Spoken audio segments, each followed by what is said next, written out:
tablet I ever played with, a telephone that was a huge monster screen. Then the Note 2 came out. And in both cases, I was a big fan and used them as my day-to-day phone. And I've been very interested, as I'm sure many of you have. I could barely get that in the shot with the Galaxy Note 3. Well, it's here, and it is a monster in everywhere. Wait, except one. It's a little bit smaller, thinner, and narrower, even lighter than the Galaxy Note 2. But it packs a bigger screen, 5.7 inches, and really improves on the one thing I didn't like about the Galaxy Note 1 and 2.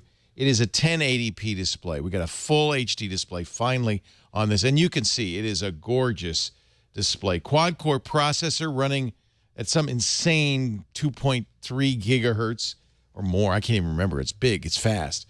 It's got 3 gigs of RAM, 32 gigs of internal storage. Of course, you could put a micro SD card in as well. But, you know, one of the monsters on here, you peel off the back, is the battery. This is a 3,200 milliamp hour battery.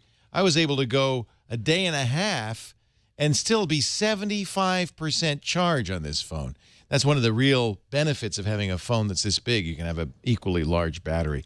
The camera in the front is 2 megapixels. That's nice. The 13 megapixel real-facing camera is very much like the Galaxy S4. In fact, in many ways, this is just a Galaxy S4 on steroids with a big display. One thing that's kind of cool, it does have Android 4.3 on it, so it is very up to date.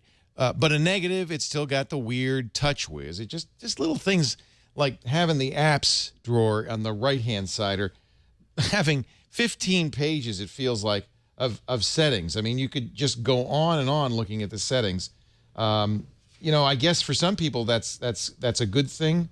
For me, it just means I can't figure out where these things are. It is not a Google Experience phone by any means. It is a Samsung TouchWiz phone. Having said that, I just love the specs on the Galaxy Note 3.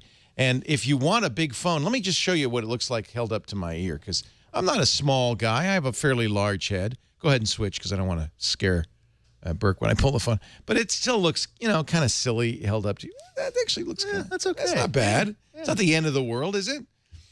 Just be aware of that. It is still small enough. In fact, because the physical form factor is a little bit smaller than the Note 2, it still fits right there in a breast pocket or a side pocket. This is an interesting touch that all the Note 3s have. We're looking at the AT&T model. All the specs are the same, by the way, across all 4 carriers. But it has this stitched pleather background in a couple of different colors. This is the black version.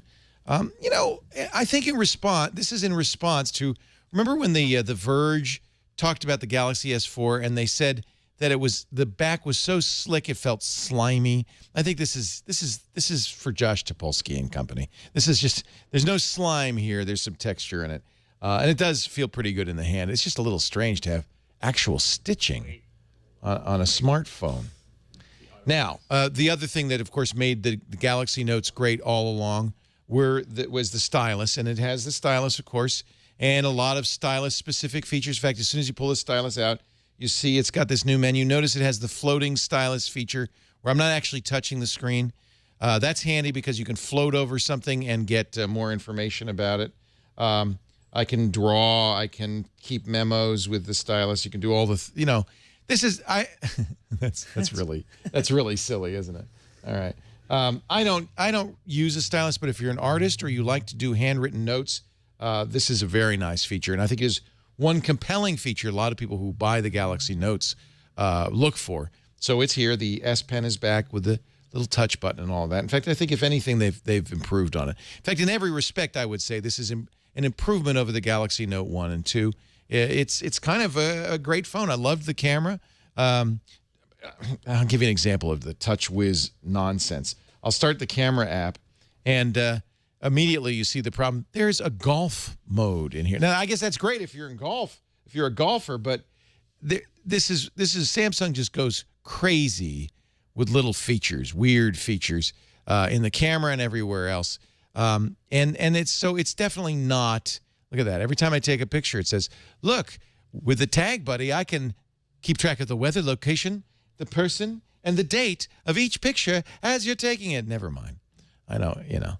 That TouchWiz, it'd be great to get rid of it. You can. CyanogenMod already is available on the Galaxy Note 3. Maybe you like TouchWiz. I'm not a big fan. But overall, I got to say, this is a great phone. And if you're a fan of phablets, of giant phones, there are biggers. In fact, the new HTC One Max is 5.9 inches. It's even bigger than this. But this is well thought out. It's a mature product. This is not Samsung's first time to the giant phone rodeo. And I think they've done a very nice job. But definitely a buy if you're the kind of person who's looking for a big phone. Now, what makes it even more interesting is this companion item. Let me take this off. This is the Galaxy Gear Watch. The phone, by the way, $300 with a 2-year contract, $750, $800 off contract with 32 gigs of storage. That's the AT&T version there. $724 off contract.